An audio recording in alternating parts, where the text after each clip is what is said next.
and a lot to do with technology and in a sense, overcoming agriculture.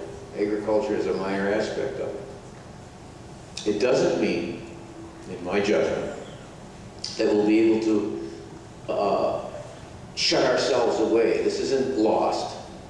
We're not going to be on some islands that are not going to be found by anybody. Or that we'll be able to sustain ourselves in isolation from the rest of the world, nor should we. It wouldn't be possible even if it was seen to be a desirable goal. On the contrary, we have to make decisions then when we'll maximize our capacity to generate a institutional response to globalized forces that are out there and under which we are presently victimized. I don't say this in a pejorative sense. I don't think there's any usefulness in accusing people or trying to make an indictment against the oil companies or anything of that nature. That is what it is. The people in Dubai who are building ice palaces with the money that they get from the exporting of dollars out of the United States for the importing of oil as energy are doing that because that's the world they have created for themselves in terms of what they think their destiny is. The fact that I think building an ice palace as a tourist attraction in the middle of the desert in Dubai is somewhat dubious in my frame of reference as to a useful human endeavor is something that they have to deal with. But we have to deal with it in terms of whether or not we're contributing to that. And right now we're contributing billions of dollars that could be invested in Hawaii and in jobs in Hawaii and in our families in Hawaii. How is it possible for us to justify exporting billions of dollars to oil cartels when we cannot fund furlough Fridays to keep instruction for our controllers? Now, this is going to be now my 51st year in Hawaii. I came to Hawaii with statehood in 1959 to go to graduate school. And my first year in the legislature in 1974, I was on the Agriculture Committee. And I guess now the grandfather, but the father of modern agriculture in Hawaii, Mitsuichi, just passed away this last month. He was the one who took me as a total rookie in the state legislature and said, "You got to be on the Agriculture Committee." I said, "I don't know anything about it." He said, "Perfect. Because you have no prejudices now. You can be open on this. We have to change the direction of agriculture in this state."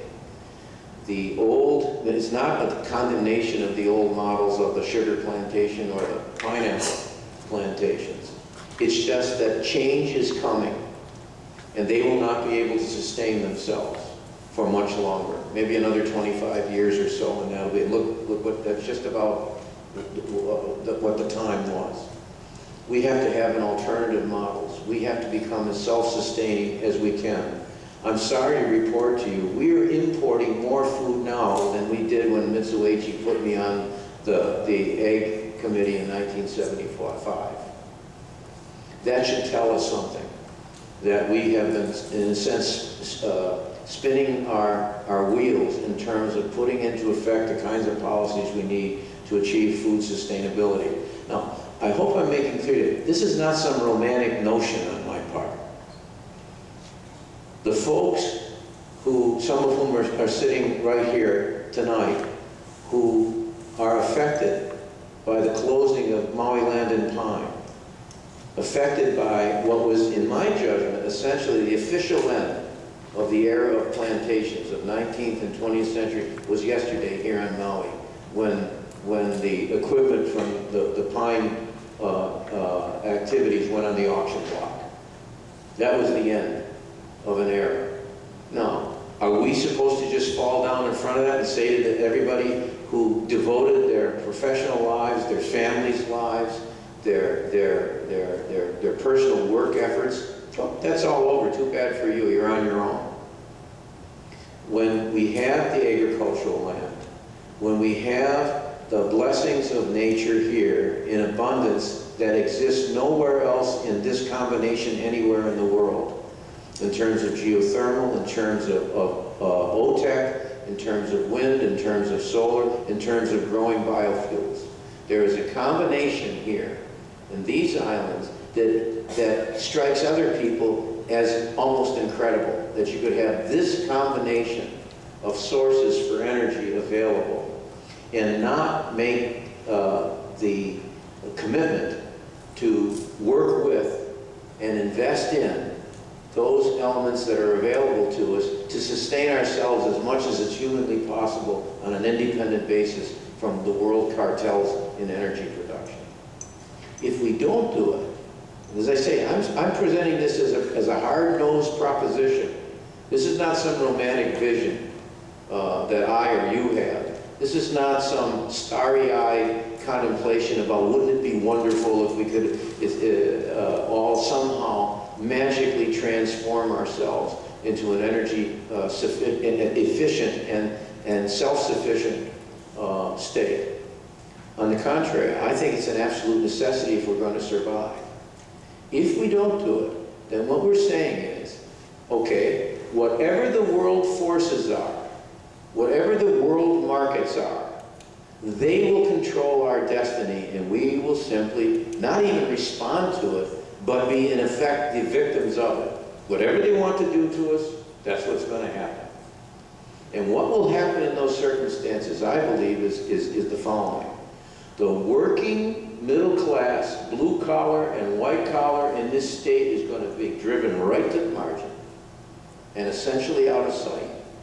And we will have a 21st century version of a plantation, a tourist plantation, a real estate speculation plantation that will have none of the advantages of the old plantation system. At least the old plantation system built houses. I know, because people are still living in them. You don't have to go any further, and I won't even talk about Maui. Go over to Gay and Robinson on Kauai with me someday, and you will see the houses that are there that were built for the plantation workers, ILWU folks that are there right now, living in those houses. That's not going to happen again. What's going to happen is that the real estate speculators will come in, and we'll import real estate speculators and export our children, because they will have no future here. And such education as they do receive, if we can ever manage to get them back in school, will be such that it gives them the opportunity to leave and have to go elsewhere in order to just make a living, let alone lead a life. And that's not always the same thing, is it? So I don't want to see a situation where we have an overclass and an underclass, and we become servants in our own land to those who merely occupy space in Hawaii and are not really living here at all.